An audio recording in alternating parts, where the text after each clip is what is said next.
नमस्कार दोस्तों assessment year 2022-23 के लिए आईटीआर फाइल करने का समय आ गया है। बहुत से लोगों के माइंड में एक प्रश्न उठ रहा होगा कि उन्हें पुराने टैक्स स्लैब के अकॉर्डिंग टैक्स पे करना चाहिए या नए टैक्स स्लैब के अकॉर्डिंग टैक्स पे करना चाहिए।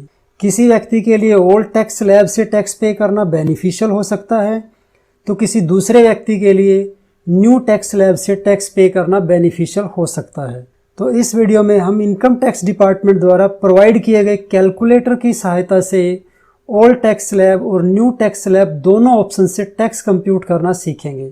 ये कैलकुलेटर इनकम टैक्स डिपार्टमेंट की वेबसाइट के होम पेज पर दिया हुआ है, जिसकी सहायता से कोई भी अपना टैक्स दोनों ऑप्शन से बड़ी आसानी से 2 मिनट में कंप्यूट कर सकता है। तो आइए अब चलते हैं सीधा इनकम टैक्स डिपार्टमेंट की वेबसाइट के होम पेज पर, जहां ये कैलकुलेटर दिया हुआ है।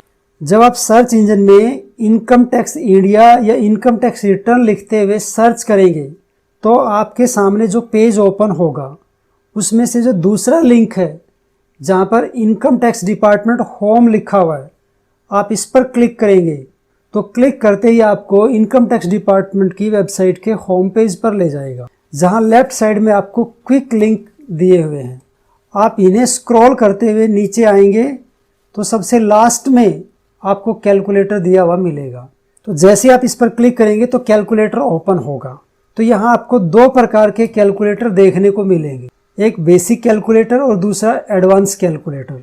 आप दोनों में से किसी से भी अपना टैक्स कंप्यूट कर सकते हैं, तो दोनों के अपने अपने बेनिफिट है। तो आइए देखते हैं पहले बेसिक कैलकुलेटर से कैसे टैक्स कंप्यूट किया जाता है।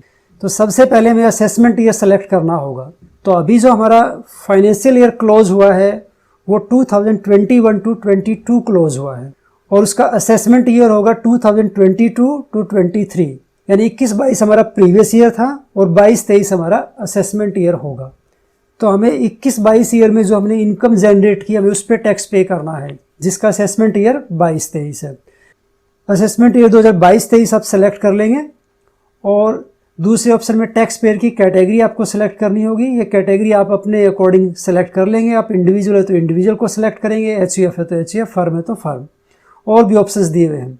तो क्योंकि हम इंडिविजुअल है इसलिए हम इंडिविजुअल ले रहे हैं यहाँ पर। अब उसके बाद आप एज सेलेक्ट करेंगे। अगर आप बिलो 60 ईयर्स है तो पहले ऑप्शन को सिलेक्ट करेंगे।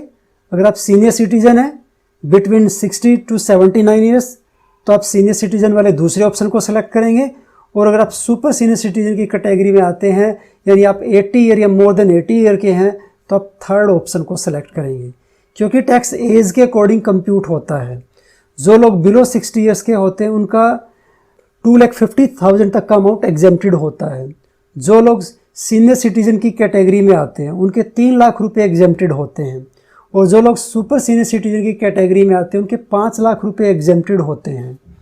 तो इसलिए टैक्स तीनों का डिफरेंट कंप्यूट होकर आएगा अगर आप सेम अमाउंट लेकर चलेंगे तो।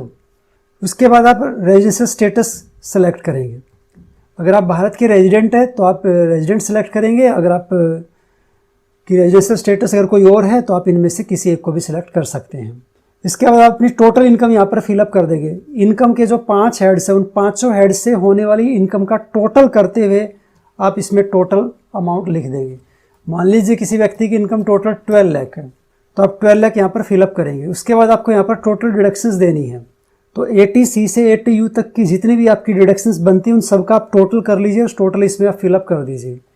तो अगर किसी व्यक्ति की टोटल डिडक्शंस सभी डिडक्शंस का टोटल करते हुए 3,50,000 बनती है तो आप यहाँ पर 3,50,000 फिलअप कर देंगे। तो आप देखिए राइट साइड में आपकी टैक्स समरी कैलकुलेट होकर अपने आप आ गई। तो हमारी टोटल इनकम है 12 लाख, हमने डिडक्शंस क्लेम की 3,50,000 की, तो हमें टोटल जो टैक्स पे करना होगा ओल्ड टैक्स रिजाइम के अकॉर्डिंग वो 85,500 पे करना होगा। अगर हम न्यू टैक्स रिजाइम को सेलेक्ट करते हैं तो हमें 1,19,600 पे करना होगा टैक्स। तो इस तरह से पुराने टैक्स स्लैब के अकॉर्डिंग टैक्स पे करने में हमें यहाँ 33,800 की बचत होती है। तो अगर हमारे डिडक्शंस का अमाउंट सिग्निफिकेंट अमाउंट है तो हमारे लिए ओल्ड टैक्स स्लैब बेनिफिशियल हो सकती है। तो ये आप इस कैलकुलेटर में डालकर देख सकते हैं आपके लिए कौन सा बेनिफिशियल है। तो आइए अब हम इसमें थोड़ा सा चेंज करते हैं। हम अपनी टोटल डिडक्शंस को कम कर लेते हैं। अगर किसी व्यक्ति की डिडक्शन मान लीजिए बहुत कम है, वो सिर्फ 1 लाख की डिडक्शंस का ही क्लेम कर रहा है, उससे ज़्यादा कि उसने सेविंग नहीं की और किसी प्रकार की दूसरी डिडक्शंस के लिए भी वो एंटाइटल नहीं है। तो देखिए यहाँ ओल्ड टैक्स रिजाइम के अकॉर्डिंग टैक्स आपका ज़्यादा कंप्यूट होकर आया है, क्योंकि डिडक्शंस का यहाँ पर ज़्यादा बड़ा अमाउंट नहीं है ना। तो पुराने टैक्स स्लैब में आप जाएंगे तो आपको ज़्यादा टैक्स पे करना पड़ेगा और न्यू टैक्स स्लैब में आप आएंगे तो आपको कम टैक्स पे करना पड़ेगा। तो इस प्रकार आप चेक कर सकते हैं कि आपको कौन से टैक्स स्लैब में जाना फ़ायदेमंद रहेगा। अब इसके बाद हम दूसरे कैलकुलेटर को देखेंगे, एडवांस कैलकुलेटर। जैसे आप एडवांस कैलकुलेटर पर क्लिक करेंगे तो ये कैलकुलेटर आपका ओपन हो जाएगा। ठीक है, ओल्ड टैक्स रिजाइम पहले से सिलेक्टेड है, आपका असेसमेंट ईयर भी पहले से सिलेक्टेड है, कैटेगरी इंडिविजुअल है हमारी यहाँ पर, बिलो 60 ईयर्स एज हम लेके चल रहे हैं। आप कोई भी एज सेलेक्ट कर सकते हैं अपनी एज के अकॉर्डिंग। रेजिडेंशियल स्टेटस हम अपना रेजिडेंट ले रहे हैं, तो आप अपनी रेजिडेंशियल स्टेटस आप यहाँ पर सेलेक्ट कर लेंगे। और due date of submission of return, क्योंकि अभी इनकम टैक्स रिटर्न सबमिट करने की जो ड्यू डेट है वो 31 जुलाई है, तो 31 जुलाई तक हम अपनी रिटर्न सबमिट कर सकते हैं।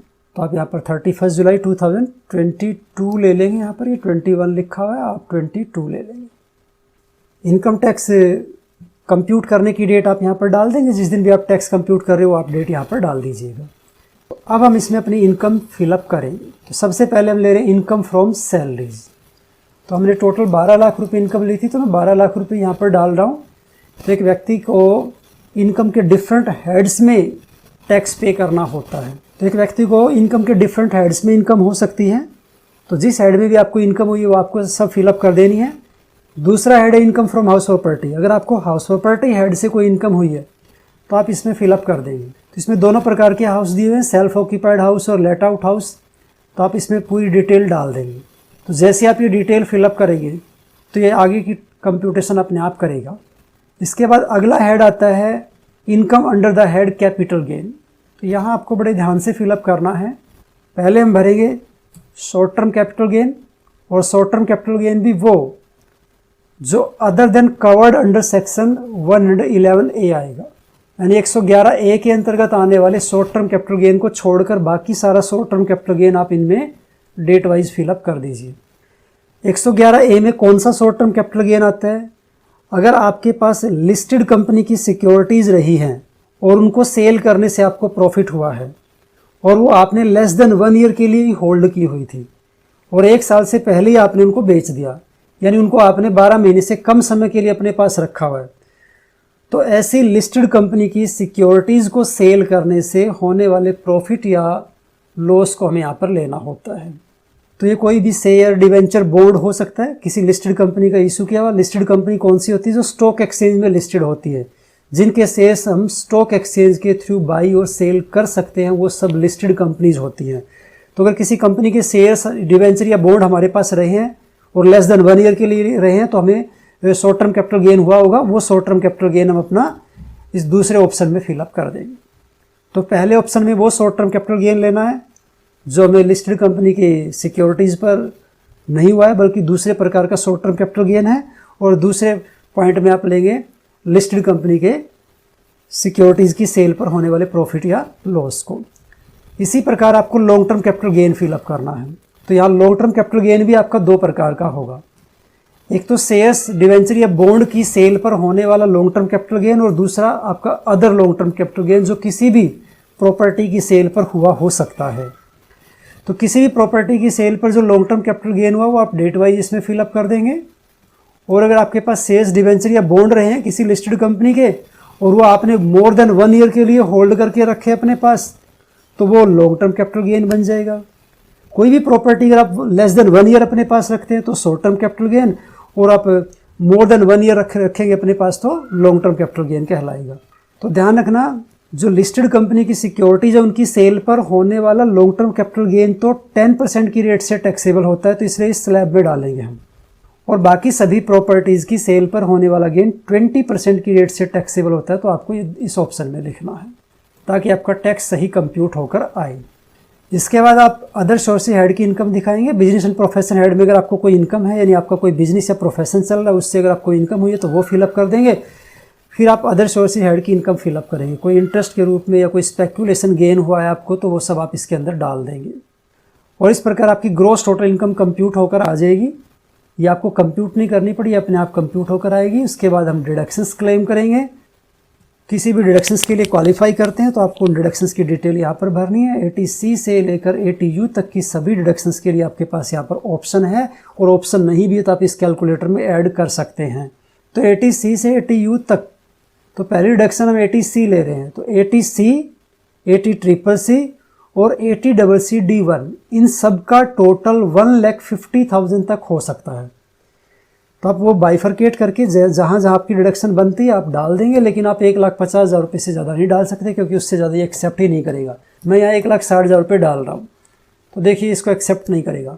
आपके पास मैसेज आ गया, the aggregate deduction under section 80C, 80CCC और 80CCD1 can not be more than ₹1,50,000। तो अगर आपकी डिडक्शन ज़्यादा भी बनती है तो आप 1,50,000 रुपये ही डालेंगे, और कम बनती है तो आप कम डाल देंगे। तो मैं यहाँ पर 1,50,000 डाल देता हूँ। ठीक है, तो आपकी 80C, 80CCC और 80CCD1 तक का हिसाब तो हो गया, क्योंकि 1,50,000 रुपये तक की डिडक्शन यहाँ पर ली जा सकती है। अब हम 80CCD1B में आएंगे, जो हम अपने NPS के कंट्रीब्यूशन के लिए डिडक्शन क्लेम कर सकते हैं। तो यहाँ आपको पता है कि आप 50,000 से ज़्यादा की डिडक्शन नहीं ले सकते हैं, तो 50,000 आप यहाँ पर लिख देंगे। तो ये डिडक्शन किस प्रकार क्लेम की जा सकती है, ज़्यादा से ज़्यादा बेनिफिट किस प्रकार ले, उसके लिए हमने एक सेपरेट वीडियो बनाया, आप उसको देख सकते हैं। इसके बाद आएगा 80CCD2। तो इसमें आपको NPS का वो कंट्रीब्यूशन जो एम्प्लॉयर ने आपके अकाउंट में किया है, तो जितना भी एम्प्लॉयर ने कंट्रीब्यूशन किया होगा पूरा का पूरा आप यहाँ पर फिलअप कर देंगे।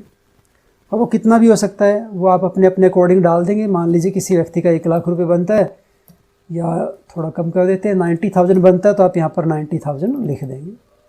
ये पूरा अमाउंट एक्सेप्ट कर लेगा, जितना भी अमाउंट यहाँ पर डालेंगे। तो यहाँ तक की टोटल डिडक्शन होगी 2,90,000।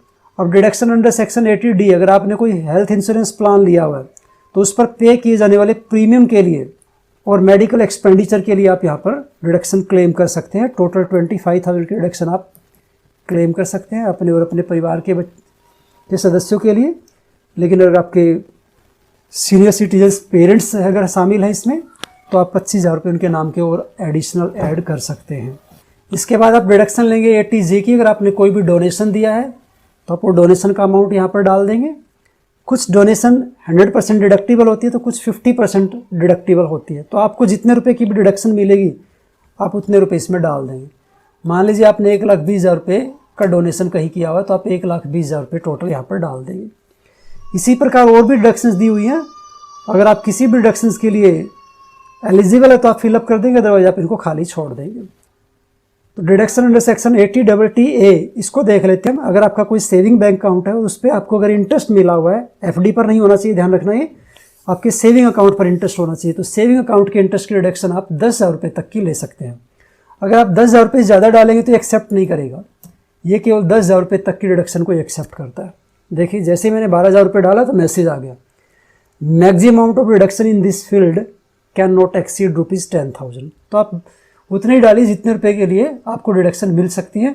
तो आप यहाँ पर 10,000 तक की डिडक्शन ले सकते हैं। अगर आपका अमाउंट कम बनता है तो आप कम डाल दीजिएगा। अगर आप किसी और डिडक्शन के लिए क्लेम करना चाहते हैं तो आप डिडक्शन यहाँ पर ऐड कर सकते हैं। आप जितनी नंबर ऑफ डिडक्शन चाहते हैं ऐड करना, उतनी ऐड हो जाएंगे यहाँ पर। तो इस प्रकार आपके टैक्स कंप्यूट होकर आ जाएगा। तो टैक्स एट नॉर्मल रेट हुआ, टैक्स एट स्पेशल रेट को छोड़कर। तो वो इनकम जिन पर स्पेशल रेट से टैक्स लगना, जैसे 111A और 112A में हमने देखा वहाँ पर टैक्स की रेट डिफरेंट थी, तो वो अपने आप कंप्यूट करके डाल देगा ये। अगर आप वहाँ पर अमाउंट फिलअप करेंगे जैसे ही बाइफरकेट करके, तो ये अपने आप उसका टैक्स कंप्यूट करके आपको दे देगा। इसके बाद आता है रिबेट अंडर सेक्शन 87A। तो ये आपको नहीं मिलेगी अगर आपकी इनकम 5 लाख रुपए से ज़्यादा है। तो अगर आपकी इनकम 5 लाख रुपए से कम की होगी तो ये अपने आप डिडक्शन दे देगा, आपको डिडक्शन क्लेम करने की जरूरत नहीं पड़ेगी। तो इस प्रकार हमारा टोटल जो टैक्स कंप्यूट होकर आया वो आया 74,672 ओल्ड टैक्स स्लैब के अकॉर्डिंग। अब अगर आप ये जानना चाहते हो न्यू टैक्स स्लैब के अकॉर्डिंग टैक्स कितना बनेगा, तो सिर्फ आपको ये ऑप्शन चेंज करना और कुछ भी नहीं करना आपको। तो दोस्तों इस प्रकार आप इनकम टैक्स कैलकुलेटर का यूज़ करते हुए आसानी से जान सकते हैं कि आपके लिए कौन सा टैक्स स्लैब बेनिफिशियल रहेगा। तो दोस्तों वीडियो में अंत तक बने रहने के लिए आपका बहुत बहुत धन्यवाद।